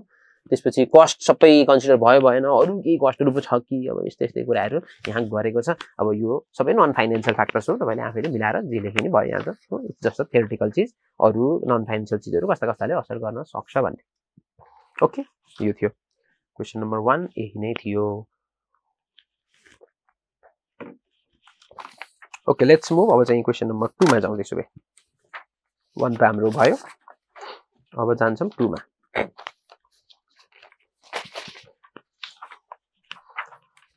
ओके क्वेसन नम्बर 2 मा के छ ओके क्वेसन नम्बर 2 जुन छ यो चाहिँ एउटा इन्ट्रेस्ट रेट स्वाप भन्ने टपिकको क्वेसन थियो जस्तै हामीले लगभग यो इन्ट्रेस्ट रेट स्वाप भनेर जुन डेरिभेटिभको इन्ट्रेस्ट रेट डेरिभेटिभ्स वाला च्याप्टरमा पढेको कन्सेप्ट थियो इन्ट्रेस्ट रेट स्वापको त्यसको लगभग एकदम सिमिलर यसको फर्स्ट पार्ट चाहिँ थोरै अलिकति मतलब यो 3 मार्क्सको पार्ट चाहिँ नयाँ त होइन मतलब एकदम बेसिक कुरा छ त्यो चाहिँ ठ्याक्कै त्यस्तो क्वेसन ट्याक्कै त्यस्तो छैन होला अरू बाँकी पार्ट चाहिँ लगभग यो क्वेसन नम्बर 13 तिरका जस्तै यो इन्ट्रेस्ट रेट स्वापको इन्ट्रेस्ट रेट डेरिभेटिभ च्याप्टरको लगभग सिमिलर त्यो खालको क्वेसन्सहरू छ एकदम सिम्पल जुन स्वाप हुन्छ fix rate to floating rate हो लोनहरुमा कोही एउटा फिक्स रेट लोन लिन खोजेको छ कोही एउटा फ्लोटिङ रेट लिन खोजेको छ त्यो स्वाप गरेर कति सेभिङ हुन्छ दुईटालाई बाँड्दा कति बच्छ के हुन्छ हुँदैन वर्कआउट गर्छ गर्दैन त्यही एकदम सिम्पल बेसिक खालको क्वेसन यो 10 मार्क्स हो एकदम गिफ्टै जस्तो खालको क्वेसन छ अब एकचोटि सर हेरौँ तपाईहरुलाई म देखाइहाल्छु okay Star multinational company has borrowed and carried on its books an obligation to repay a 10-year loan amounting to 100 million with a 9% coupon rate paid annually. ठीक छ उसको 10 वर्षको लोन छ 100 मिलियन को हो र 9% चाहिँ रेट हो उसको 9% भने चाहिँ फिक्स्ड रेट रहेछ उसको यो SMC यो कम्पनीको The company has an excellent credit rating and expects to pay coupons of rupees 9 million every year मतलब 100 मिलियन को 9% 9 मिलियन हरेक वर्ष तिर्छु For 10 years, 10 वर्षमा यो मजाले तिर्छ एकदम राम्रो क्रेडिट रेटिङ छ and loan payment of NPR 100 million at the end of 10 years र इन्टायर लोन 10 वर्षको एन्डमा उसले तिर्छ However, it would prefer to have a floating rate loan rather than a fixed rate loan र उलाई चाहिँ यसो लागेको चाहिँ यो फिक्स्ड भन्दा बरु फ्लोटिङमा गए फाइदा हुन्थ्यो कि भन्ने हिसाबको उसले सोचिरहेछ मेबी बजारको रेटहरु अलिकति घट्छ फिल आयो होला नि त उलाई यसरी फिक्स गरेर बस्नु 9% सधैँ तिर्नु भन्दा अलि सस्तो हुन सक्थ्यो कि हो उसको सोच ओके अब के छ सोधेको त्यतातिर हामी जाउँ फर्स्टमा assuming a floating rate of LIBOR plus 50 basis point 50 basis point भनेको 0.5% यदि फ्लोटिङ रेट हो भने LIBOR plus 0.5 पर्छ अरे अब LIBOR लन्डन इन्टरब्याङ्क अफर रेट जुन चाहिँ फ्लक्चुएटिङ रेट भयो यसमा जति छ त्यसमा 0.5 थप्दै हामीले तिर्नु पर्छ यदि फ्लोटिङ हो भने where LIBOR will be 8% in year 1 which then rises by 1% per annum for next 3 years up to 11 and then drops to 7% हेर्नु त अब यो LIBOR चाहिँ यो 10 वर्षको पिरियडमा कसरी जाला भनेर के अनुमान दिएको छ किन अब तपाई फ्लोटिङ लिनुहुन्छ भने त त्यो LIBOR कति हुन्छ भन्ने अनुमानले फरक पार्ने भयो नि त त्यही भएर हेर्नु त उले यहाँ देखाएको पनि छ यो 10 वर्षसम्ममा हो जुन चाहिँ LIBOR कसरी जाला त हो अथवा हाम्रो फ्लोटिङ रेट कति रहला त भन्ने तपाईले इन्फर्मेसन दिएको छ अब अहिले उसलाई त LIBOR plus 0.5 लाग्छ र अहिले चाहिँ इयर 1 मा LIBOR 8 छ भन्छ उसलाई कति पर्ने भयो फ्लोटिङमा भन्दाखेरि 8.5 हो LIBOR 8 छ 0.5 अब यो 8 नै रहिरहन्छ LIBOR भन्दा होइन it will rise by 1% per annum for next 3 years up to 11 भन्छ हेर्नु त यहाँ 8 थियो यहाँ 9 हुन्छ LIBOR यहाँ +1 9.5 पर्यो यहाँ 10 हुन्छ LIBOR 0.5 10.5 यहाँ 11 हुन्छ LIBOR 11 plus 0.5 11.5 3 वर्षसम्म त यो वर्ष 11 सम्म पुग्छ भनेको छ LIBOR ओके ठीक छ अनि त्यसपछि के हुन्छ and drops to 7% अनि बल्ल LIBOR चाहिँ घटेर 7% मा आउँछ भनेको छ यहाँ देखिसम्म त बढ्नुसम्म बढ्यो अब चाहिँ घट्छ 7 हुन्छ अब 7 भएपछि हामीलाई 7.5 तिर्नु पर्छ र त्यसपछि from there from there onwards भनेको छ यसको मतलब त्यो 7% अब सधैँभरि भइराख्छ explain whether there is comparative advantage to SMC in entering into a swap agreement उसलाई के फाइदा हुन्छ त स्वाप गर्यो भने अथवा फिक्स्डको सट्टा बरु फ्लोटिङ ल्याए फाइदा हुन्थ्यो त केही सोध्या छ त्यसको मतलब अब चाहिँ सधैँ 7+0.5 गर्दै अब बाँकी सबै पिरियडभरि 7.5 भन्नुभयो फाइदा भयो त हेर्नु त इनेट इफेक्ट पहिलो वर्ष त हामी 9 को सट्टा यो 8.5 हुँदा फाइदै हुँदो रहेछ 0.5 दोस्रो वर्ष त घाटा पनि हुँदो रहेछ माइनस छ तेस्रो वर्ष घाटा चौथो वर्ष घाटा तर फिफ्थ इयरदेखि चाहिँ सधैँ फेरि 1.5% को फाइदा छ तर यसो हेऱ्यो भने कुनै कुनै वर्षमा फाइदा पनि छन् कुनै कुनै घाटा पनि छ ओभरअलमा तपाईँ हेर्नुहुन्छ भने यी चाहिँ पोजिटिभ छन् यी नेगेटिभ छन् उसले नेटमा जम्मै 10 वर्षको ओभरअलमा हुन त अब time value of money wise त अलिकति पछाडिको अगाडिकोमा केही फरक त हुन्थ्यो होला अब त्यहाँ उपाय छैन उसले चाहिँ ओभरअलमा ल 5% चाहिँ फाइदा छ है ओभर दिस 10 इयर्स भन्ने हिसाबले निकाल्यो अब ठिकै छ भन्ने फर्स्ट पार्ट यति हो सिम्पल हो त्यही भएर केही बेनिफिट हुन सक्थ्यो त स्वाप गर्दा मतलब फिक्स्ड केही गाह्रो छ नि यो त एकदम सिम्पल मैले रेट पनि दिएकै छ लाइब्रेरी कति 0.5 थप्ने कति हुँदो रहेछ हेर्ने फिक्ससँग कम्पेयर गर्ने कता बढी छ भने जता बढी छ त्यता घाटा कम भएकोमा फाइदा छ भनेर भन्दै त हो नि सिम्पल यो फर्स्ट पार्ट केही पनि थिएन सेकेन्ड एकदम नर्मल स्वाप एग्रिमेन्टको क्वेसन हेर्नु त if SMC is pursuing a floating rate loan the rate would be LIBOR plus 3.5% तर ऊ आफै फ्लोटिङ रेट लिन गएको भए उसले एक्चुअली लाइबर प्लस 3.5 मात्र पाउँथ्यो SMC is considering entering into a swap agreement with Venus chain company अर्को एउटा कम्पनी छ which has NPR 100 million 10-year loan with a floating rate of LIBOR plus 1.5% र अर्को एउटा कम्पनी रहेछ जसले चाहिँ फेरि फ्लोटिङ रेट लोन लिएर बसेको छ LIBOR plus 1.5% मा त्यही भएर उ चाहिँ के गर्न चाहन्छ स्वाप गरौँ न योसँग हो भन्ने उसले विचार गरिरहेको छ किनभने उ आफै गयो भने महँगो पर्छ हेर्नु LIBOR plus 3.5 हो त्यही भएर उ सायद फिक्स नै लिन्छु बैंकसँग 9% मा बरु पाएको छ म 9 नै लिन्छु अनि बरु योसँग स्वाप गर्छु यस्तो केही सोचेको छ BCC has gone for a fixed loan तर BCC ले चाहिँ फेरि फिक्स लिएर बसेको छ it would cost 10% भन्छ उता BCC ले पनि फिक्स्ड एलले लिएको भए 9 पर्थ्यो हेर्नु BCC ले लिइराछ 10 परेछ भन्छ 1% यसै पनि उता बढी बुझाइराखेको छ BCC ले अब हामी पनि फ्लोटिङ लिन्छौं भन्ने हामीले पनि त यो 1.5 उले लिइराछ हामीले यहाँ लिने भने 3.5 लाइबरमा भन्छ 2% एक्स्ट्रा हामीले यहाँ तिर्नु पर्छ भन्छ यता 2 एक्स्ट्रा उता 1 एक्स्ट्रा गर्दाखेरि लगभग 3 जस्तो एक्स्ट्रा त बेकारमा पर्छ नि त हो उल्टो लिँदाखेरि जस्तै हामीले चाहिँ यो लाइबर प्लस 3.5 र उले चाहिँ 10 लिएर बस्दाखेरि के हुन्छ कस्ट 3% एक्स्ट्रा पर्छ हो जबकि जस्ट स्वाप गर्दियो भने त्यही 3% सेभ हुने हो हामीले गर्ने गर्थ्यौं सिम्पल त्यही अब उले त्यही केही सोध्या होला assess whether there is a competitive advantage to both the company if they enter swap agreement obviously हो यहाँ ओन चोइस अन्तर्गत कति पर्छ कस्ट र हामीले क्रस गरेर हेर्न कति चोइस पर्छ भन्यो भने हेर्नु एउटामा 2% सेभ हुन्छ वान जस यो टोटलमा तपाईले यसरी निकाल्नु त्यो 3% को सेभ हुन्छ यो त फाइदै छ 3% सेभ हुन्छ भन्ने नै हो ठीक छ यो केही पनि छैन ओन चोइस यो चोइस दुईटा कम्पेयर गर्ने अनि त्यसपछि डिफरेन्स केही छ कि छैन एडभान्टेज केही छ कि छैन 3% को एडभान्टेज क्लियर देखिन्छ okay third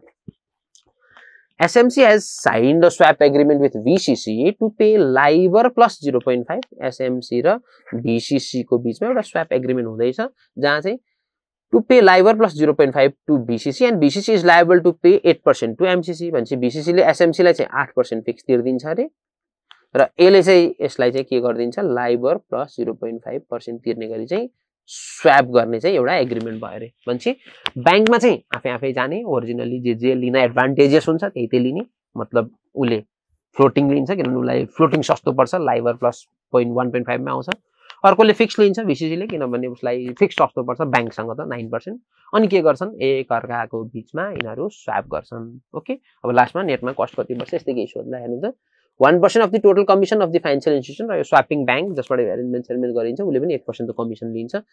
should be paid equally by each party यो दुईटै चाहिँ बराबर दुईटै पार्टीले चाहिँ एक्चुअली के गर्नुपर्छ बियर गर्नुपर्छ भने 0.5% चाहिँ बियर गर्नुपर्छ BCC SMC दुईटैले compute the net benefit of swap agreement to both the companies दुईटैलाई केही फाइदा हुन्छ कि हुँदैन हो अब यो सिम्पल जस्तै SMC BCC ले ओरिजिनली कति तिर्छ हो त्यसपछि यो उलाई कति तिर्छ उसबाट उसलाई कति पाउँछ अनि यो कमिसन दुईटैले हाफ तिर्ने भयो त्यो चाहिँ नेटमा चाहिँ कस्ट कति पर्यो त भनेर यसरी निकाल्नु भयो अनि ओरिजिनली आफैले लिँदाखेरि त पर्थ्यो यति त्यसपछि उसले यति लिँदा त यो पर्थ्यो तर यसरी स्वाप गर्दाखेरि नेटमा यो पर्यो भने डिफरेन्स हुन्छ बेनिफिट यसरी चाहिँ आउँछ दुईटैको त्यो त के छ र एकदमै सिम्पल यो स्वापको क्वेशन भनेको यस्तै त गर्ने छ सबैमा ओके 1.5 र 0.5 को बेनिफिट आयो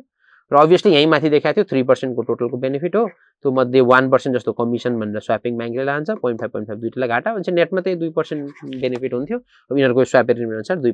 2% को चाहिँ सेयरिङ चाहिँ यसरी हुँदो रहेछ एसएमसीले अलि बढी पाउँछ बीसीसीले अलि कम पाउँदो रहेछ ठीक छ यो पनि खास केही पनि हामी यहाँ देखेनौँ अब भेरी सिम्पल क्वेसन थियो यो 10 मार्क्सको त गिफ्टै भन्ने पनि भयो त ओके 2 को ए त्यसपछि जाउँ नेक्स्ट क्वेसन 2 को बी 2 को बी हेर्नुहुन्छ भने यो त डिस्कसै पनि गर्नु पर्दैन यो क्वेसन म पढ्दा पनि पढ्दैन यो त एक्ज्याक्ट क्वेसन नम्बर 64 जुन थियो हाम्रो इक्विटी इभ्यालुएसन भन्ने च्याप्टरको त्यो डेट बिटा इक्विटी बिटा वाला कन्सेप्ट जुन थियो इक्विटी बिटा कन्सेप्ट भएकोको अब सेम एक्ज्याक्ट क्वेसन हो इभन नम्बरहरू पनि सेम छ ओके आन्सर्सहरू नम्बर्सहरू सबै सेम छ के पनि फरक छैन त्यो भएछ त केही पनि यसमा हेर्नु पर्दैन 10 मार्क्स हो यो त के नै छ र ओके 2 को बी यसमा एक्ज्याक्ट नै क्वेसन थियो त्यसपछि म यो डिस्कसै गरिन त्यसपछि जाउँ अगाडि क्वेसन नम्बर 3 मा जाउँ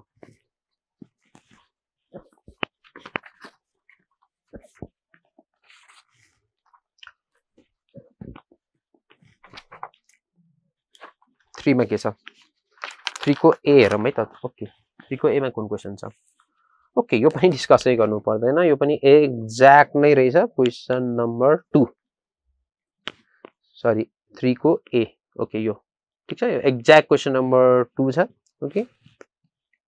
हाम्रो नम्बर सहितको क्वेसन्सहरु जुन चाहिँ यहाँ अब हेर्नुहुन्छ भने यो इन्ट्रेस्ट रेट डेरिभेटिभ च्याप्टरको इन्ट्रेस्ट रेट डेरिभेटिभ भन्ने च्याप्टरको ठ्याक्कै क्वेसन नम्बर 2 यो फरवर्ड कभर मनी मार्केट यो इभन नम्बर्सहरु पनि आन्सर्सहरु पनि सबै म्याचिङ नै छ ओके त्यसमा खासै केही पनि तपाई देख्नुहुन्न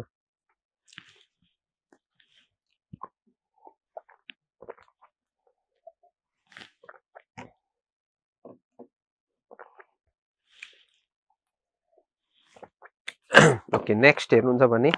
यो पनि बुककै क्वेशन थियो जस्ताको त्यस्तै 3 को ए भयो त्यसपछि 3 को बी मा जाउँ त्यसो भए 3 को बी मा के छ ओके 3 को बी मा फेरि फरेक्स को क्वेशन छ फरेक्स को एकदमै बेसिक क्वेशन छ यति सिम्पल क्वेशन छ कि अब यो हुन त ठ्याक्कै क्वेशन त छैन तर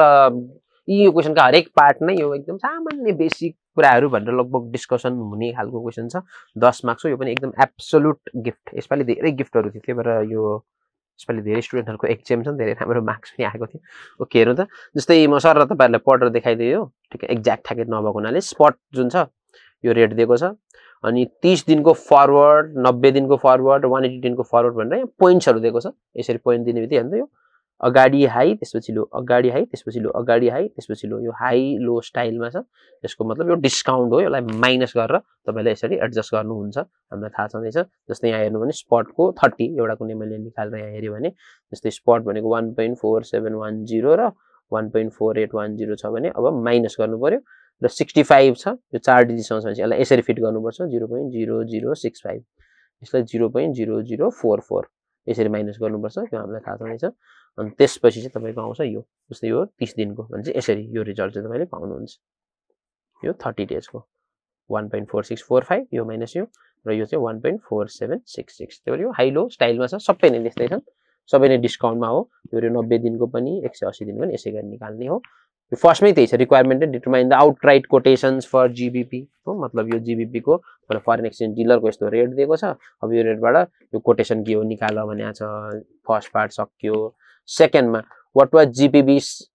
the GBP selling at forward premium or forward discount on that date भनेको छ अब यो डिस्काउन्ट छ कि प्रिमियम छ भनेर सोधेको छ यो डिस्काउन्ट छ हामीले क्लियरली देखिन्छ यो हरेकमै के छ यो भ्यालु जुन छ पाउन्डको झन कम छ मतलब 1 पाउन्डले झन कम डलर चाहिँ एक्चुअली मात्र लिन सक्छ त्यो हिसाबले डिस्काउन्टमा गएको छ अभियसली हामीले जीबीपी डलर भावे चाहिँ प्रिमियममा हुन्थ्यो जीबीपी सोधेको छ त्यो डिस्काउन्टमा गएको छ लेख्ने हो र calculate the forward premium or discount on 30 day forward contract using आक्स रेट आक्स भनेको बिड आक्स सेलिङ रेट चाहिँ युज गरेर यो 90 दिनको चाहिँ एउटा के निकाल्दिनु रे यो फरवर्ड प्रिमियम अथवा डिस्काउन्ट छ त डिस्काउन्ट हामीलाई थाहा छ यो नेगेटिभ राख्नु भने यसरी यो डिस्काउन्टको पर्सेन्टेज कसरी निकाल्ने उले एनुअलाइज गरेको छ यो पर्सेन्टेज पर एनममा उले निकालेको रहेछ यसरी चाहिँ र कुनको निकाल्ने भन्दा यो 90 दिनको मात्र त्यही भएर 90 दिनको रेट जुन आएको थियो यो वाला रेट आक्स रेट र अहिलेको आक्स रेट 1.48 र यो 1. यो गऱ्यो यसको कति पर्सेन्टेज प्रिमियम रहेछ यो फरवर्ड प्रिमियम निकाल्ने यो पनि यति सिम्पल चीज छ अनि थर्डमा how many USD would it cost to buy GBP 1 lakh on 31 March भनेपछि 31 मार्च कहिले हो आज हो टुडेज रेट हो भनेपछि आजको स्पट रेटमा तपाईलाई किन्न पर्यो यहाँ के किन्न पर्यो भन्दाखेरि GBP किन्न पर्यो पाउन्ड किन्न पर्यो भने obviously pound can be bought at तपाईले किन्न छ भने अलिकति महँगो रेट यो हायर रेट हालेर किन्न पर्छ यो रेट एप्लाई हुन्छ यसरी 1 लाख इन्टु त्यो स्पट रेट हायर लगाउनुस् आइहाल्यो त्यसपछि फोर्थमा फेरि if you expect to receive pound 10 lakh in 180 days from the quotation date यो भनेको आज हैन 180 दिनपछि how many USD would you expect to realize by selling them forward भनेको छ अब यहाँ चाहिँ पाउन्ड तपाईलाई सेल गर्नु छ किनभने अब चाहिँ पाउन्ड आको थियो अघि त्यहाँ हेर्नु त हामीले पाउन्ड किन्नु थियो अब पाउन्ड बेच्नु थियो भने हामीले अलिकति लोअर रेट हो सस्तो रेटमा मात्र बेच्न सक्छौं बाइ रेटमा हो बेच्दिने हामीले त्यही भएर यो बेच्दाखेरि अब फरवर्ड रेट हेर्नु 180 डेज को यो पोइन्ट्सहरु लगाएर यहाँ निकालिएको छ 180 डेज को अनि यो 1.44 त्यसपछि 1.44 यति चाहिँ हामीले पाउन सक्छौं ओके यो पनि के छैन लास्ट को ageing that yield on 6 month CD भनेको सर्टिफिकेट अफ डिपोजिट यो डिपोजिटहरु गर्दा मेजर बैंकमा 9% चाहिँ छ रे मतलब इन्ट्रेस्ट रेट US मा भने what should be the yield on a comparable CD त्यस्तै deposit on UK to ensure interest parity between the two countries भनेको छ अब यो इन्ट्रेस्ट रेट प्यारिटी थ्योरीले पनि भन्थ्यो मतलब दुईटाको बीचमा लगभग इन्ट्रेस्ट रेटको डिफरेन्शियल बराबर नै यो फरवर्ड प्रिमियम अथवा डिस्काउन्टको डिफरेन्शियल हुन्छ टेन्टेटिभली भनेर त्यही कुरा हो जस्तै उले यहाँ फरवर्ड प्रिमियम अथवा डिस्काउन्ट निकाल्यो अब यहाँ डिस्काउन्ट भएको छ मतलब -3% मा गएको छ र हेर्नु त यतापट्टि 9% छ भने अब अभियसली ग्याप पनि के हुनु पर्यो त्यही 3% को हुनु पर्यो त्यो हिसाबले यहाँ हामीले हेर्छौं भने US मा 9% छ भने पक्का पनि पाउन्डमा जुन छ इन्ट्रेस्ट रेट चाहिँ 12% हुनुपर्छ भनेर लगभग तपाईले त्यसरी चाहिँ राख्ने हो फिफ्थ पार्टको आन्सर त्यही नै छ यो सबै एकदम सिम्पल हामीले पढेका कुराहरु नै थिए यसमा खासै के पनि छैन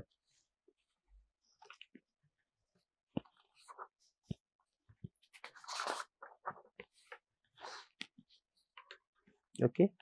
यो थियो र यहाँ 12% त्यसरी नै आन्सर निकालेको छ त्यही नै भयो 3 को B जुन थियो A त हाम्रो भइसक्यो 3 को B थियो ओके यो पनि हाम्रो एकदमै very simple gift question from forex हो एकदमै बेसिक कुराहरु क्वेशन नम्बर 4 मा जाउँ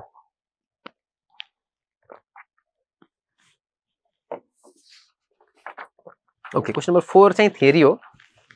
अथवा सर्ट नोट लेख भनेर 5 वटा के छ त्यो सर र हेरौं म्याचिङ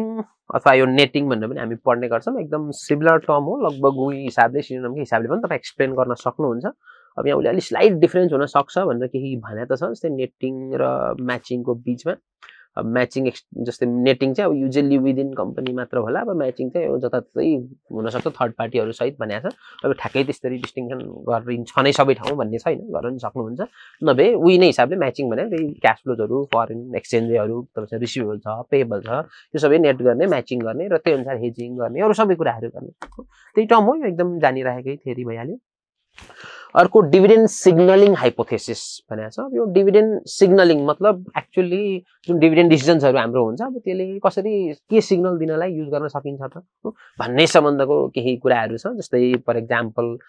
इन्क्रिज इन ट्रेन्डमा डिभिडेन्डहरु छन् भने गुड सिग्नल दिने भयो मार्केटमा डिभिडेन्डहरु अलिकति घटिरहेछ भन्यो भने खराब सिग्नल आउने भयो मतलब यी सब कुराहरु हेरेरै कम्पनीहरुले डिभिडेन्डको डिसिजन्सहरु गर्छन् त्यो सिग्नलिङ इफेक्टहरु कन्सिडर गर्छन् भन्ने त्यही हो यी सब कुराहरु तपाईं सर यसमा हेर्नु भने नर्मल छ increasing dividend signal better prospects of a company on the contract decrease in dividend छ भने ब्याड अर्निङहरु छ भोलि भविष्य बिग्रेछ भन्ने सिग्नल दिन्छ त्यो हिसाबले एउटा यस्तै कुराहरु यहाँ डिभिडेन्ड सिग्नलिङसँग रिलेटेड कुराहरु छन्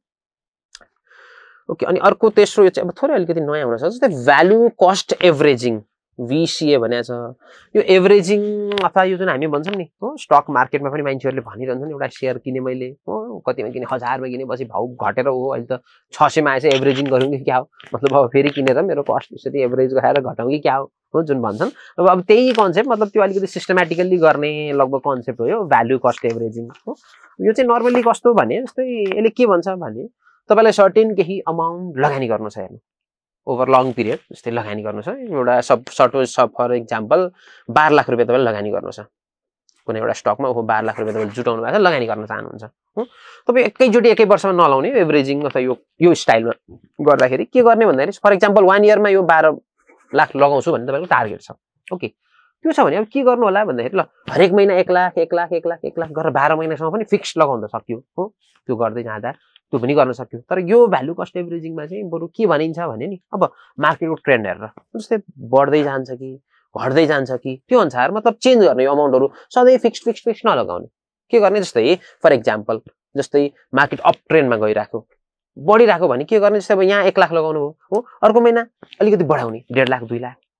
अप ट्रेन्ड गयो भने बढाउँदै जाने भ्यालु किन भन्दाखेरि अब हाम्रो छिटै यो शेयर्सहरु किनिने भन्छ किन अप ट्रेन्डमा गइराको छ भने त फेरि पछि लास्टमा किन्दाखेरि त 12 महिना पछि किन्दासम्म त भाउ बहुत बढिसक्या हुन सक्छ नि त त्यही भएर अप ट्रेन्डमा गइराछ भने बढाउँदै लाने यहाँ 1 लाख हाल्नु भने अलि बढी हाल्ने 1.5 लाख हाल्ने यहाँ हाल्दाखेरि अर्को महिना 1 लाख 75 हाल्ने त्यसरी चाहिँ लाने अनि डाउन ट्रेन्डमा गयो भने फेरि के गर्ने घटाउँदै लाने जस्तै यहाँ 1 लाख हाल्नु भने अब फेरि अर्को महिना पनि 1 लाख नहाल्ने किन डाउन ट्रेन्डमा गरेछ त अझै घट्ला नि त सबै पैसा किन अहिले खनाउनु अथवा किन धेरै खलाउने त्यही भएर 1 लाख छ भने 75,000 मात्र लगाउने त्यसपछि 50,000 मात्र लगाउने अथवा अलि घटाउँदै लाने त्यही भएर यस्तो गर्दै गयो भने के हुन्छ अब ओभर लङ रन लामो डाउनफल हुँदाखेरि पनि तपाईँ क्यापिटल प्रोटेक्ट भएर बसिराख्ने भयो हो लास्टमा पनि केही पैसाहरू रहिरहन्छ एकदम सस्तोमा पनि तपाईँले लगाउन पाइराख्नुहुन्छ नि त अब यहाँ झन् बढाएर स्वाटै हालिदिनु भने त 2-3 महिनामा तपाईँको पैसा सक्यो त्यसपछि त मार्केट लामो समय त्यही भएर स्पेशली यो स्ट्र्याटेजी चाहिँ जुन भ्याल्यु कस्ट एभरेजिङ भन्छ मतलब एभरेजिङको एउटा स्ट्र्याटेजी हो मतलब VCA हो मतलब अप ट्रेन्डमा जाँदाखेरि चाहिँ मतलब अलिकति बढाउँदै लाने फिक्स नगर्ने डाउन ट्रेन्डमा जाँदा अलिकति इन्भेस्टमेन्ट घटाउँदै लगाएर यसरी लगानी गर्ने ओके अब यसले चाहिँ अब अलिकति प्रोलङ पिरियडमा चाहिँ यसरी डाउन ट्रेन्ड भइराख्यो अथवा यसरी साइडवेज मार्केटहरु गयो भने तपाईलाई अब के फाइदाहरु दिन सक्ने भयो हेर्नु किनभने तपाईले सबै पैसा मतलब बराबरी लगाएको भए पनि छिटो सकिन्थ्यो अथवा झन् बढाएर लगाइदिए भए त झन् छिटो सकिन्थ्यो होला जुन चाहिँ ओभर लङ रन यसरी हुँदाखेरि तपाईले यसरी गर्न सक्नुहुन्छ एउटा एभरेजिङको स्ट्र्याटेजी हो यो भ्यालु एभरेजिङ जुन छ investor invests money gradually in the market by picking a target amount चाहिँ एउटा हुन्छ अनि बिस्तारै लगाउँछ उसले हो फर इच मन्थ हो instead of investing a fixed amount या मेन चाहिँ त्यही हो फिक्स्ड अमाउन्ट रेगुलरली नगरिकन the investor will increase his investment by a specific amount until the cumulative amount reaches the target amount meant for investment in rising मार्केटसम्म चाहिँ increase गर्दै लाने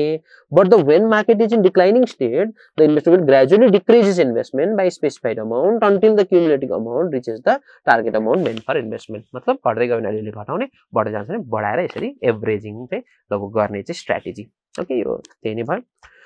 अर्को फाइनान्शियल इन्जिनियरिङ अब यो पनि एकदम पढिरहेको हामीले गरिरहेको सर्ट नोट भइ नै हाल्यो फाइनान्शियल इन्जिनियरिङ मतलब त्यही फाइनान्समा युज हुने फाइनान्शियल इन्स्ट्रुमेन्ट्सहरु भेरियस मोडल्सहरु यो डिजाइनिङहरु गर्ने सँग रिलेटेड फाइनान्सको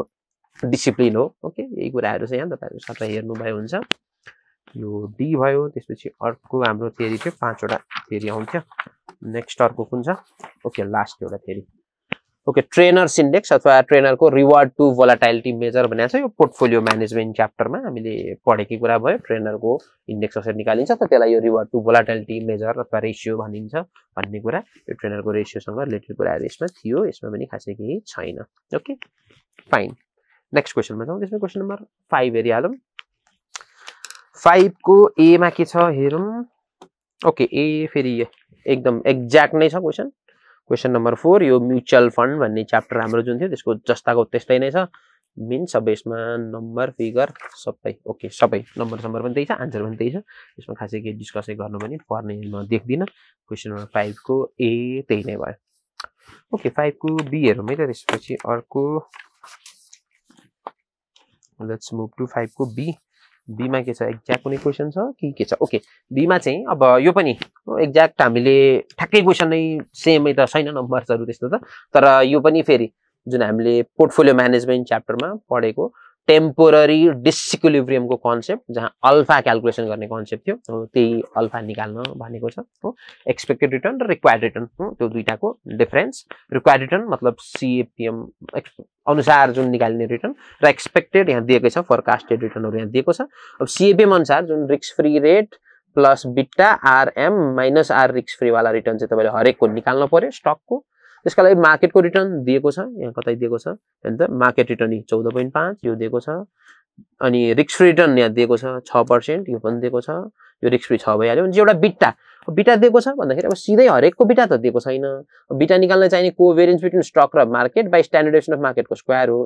कोभेरियन्स विथ मार्केट भनेर हरेकको स्टकको यो कोभेरियन्स वाला पार्ट दिएकै छ अनि स्ट्यान्डर्ड डेभिएसन अफ मार्केट भनेर यहाँ मार्केटको स्ट्यान्डर्ड डेभिएसन भनेको चाहिँ 5 हो भनेर भनेकै छ भनेपछि मार्केटको स्ट्यान्डर्डको स्क्वायर भनेको 5 भनेपछि 25 यसलाई हरेकले 25 ले डिभाइड गर्ने बित्तिकै अब मैले छुट्टै गरिने हेर्दै हरेकलाई कोभेरियन्सलाई उसले 25 ले डिभाइड गर्यो यो फर्मुला लगायो हरेकको बीटा आइहाल्यो अब बीटा आएछ त त्यही CAPM लागिहाल्यो एक्सपेक्टेड यो रिक्वायर्ड रिटर्न निस्किहाल्यो योसँग कम्पेयर गर्नु अनि डिफरेन्स निकाल्नु त्यही त अल्फा हो यसमा त केही नै छैन भेरी सिम्पल अब नम्बर यही त छैन तर यस्तो त क्वेसन हामीले जुन गरि नै रहेको जुन क्वेसन नम्बर त्यहाँ हेर्नुहुन्छ भने अब 24 तिरका ती क्वेसन्सहरु छन् नि जुन पोर्टफोलियो म्यानेजमेन्ट च्याप्टरको त्यही त हो ओके यो 5 को बी यसको सोलुसन यही नै छ तपाईहरुले यसरी हेर्नु भयो भने यही नै गरिया छ यो निकाल्यो बीटा निकालेपछि यही CAPM युज गर्यो हरेकको निकाल्यो रिक्वायर्ड रिटर्न अनि त्यसपछि रिक्वायर्ड रिटर्न र यो अहिलेको एक्सपेक्टेड रिटर्न कम्पेयर गर्यो डिफरेन्स निकाल्यो अल्फा ओके यो पनि केही थिएन 5 को ए बी भइहाल्यो त्यसपछि 6 को के छ हेरौं 6 मा डिस्कसन गर्नुपर्ने कुनै क्वेशन छ ओके 6 को क्वेशन पनि एक्ज्याक्ट नै छ यो गोल्ड कपर वाला क्वेशन थियो एक्ज्याक्ट क्वेशन नम्बर 13 हो यो 34 यो डेरिभेटिभमा फ्युचर भन्ने च्याप्टर थियो हाम्रो जुन त्यसको ठ्याक्कै एक्ज्याक्ट सेम क्वेशन छ अब नम्बर चाहिँ सेम छैन ओके यसमा कपरको थियो नम्बरहरु चेन्ज थियो यसमा गोल्डको छ अलि नम्बरहरु चेन्ज छ अरु त्यही हेज रेशियो निकाल्ने कतिवटा कन्ट्र्याक्ट गर्नु पर्छ यताउति तीनै कुराहरु छन् यसमा खासै अरु नयाँ कुरा छैन रहेछ सेम नै त्यही क्वेशन भइहाल्यो मैले त्यो डिस्कसन गरिन 6 को ए अनि त्यसपछि 6 को बी पनि लास्ट 5 को ओके 5 बारे 6 को बी को सोलुसन भयो 6 को बी मा के छ ओके 6 को बी पनि फेरि एक्ज्याक्ट क्वेशन हो यो पनि एक्ज्याक्ट यसमा नि नम्बर पनि मिल्छ यसको त यो क्वेशन नम्बर 70 फरेक्स च्याप्टर को जस्ताको त्यस्तै नै छ नम्बर पनि त्यही नै छ त्यसमा पनि केही छैन ठीक छ ओके यति नै भयो लगभग हाम्रो क्वेशन्सहरु ल यसो हेर्दाखेरि quite a very easy paper हो किनभने क्यापिटल बजेटिङको एउटा अब अलिअलि थोरै त तपाईहरुले त्यसमा पढेकै कुराहरु थिए त्यो एप्लाई गर्न त सक्नु पर्यो अब विदिन दैट रस आवर अलिकति एक्जामको आवरमा त्यो चाहिँ हो अलिअलि त्यो बाहेक अरु क्वेशन्सहरु हेर्नुहुन्छ भने त सबै किताबकै एकदम बेसिक कुराहरु भएका क्वेशन्सहरु थिए हो त्यही भएर quite a very easy attempt हो स्टुडेन्ट्सहरुले एकदम राम्रो मार्क्स पनि त्यही भएर लिएर आएको खालको अटेम्प्ट थियो ओके द्याट्स अल यति नै भन्दै आजको डिस्कसन सेसन यति नै भयो हस् thank you so much bye bye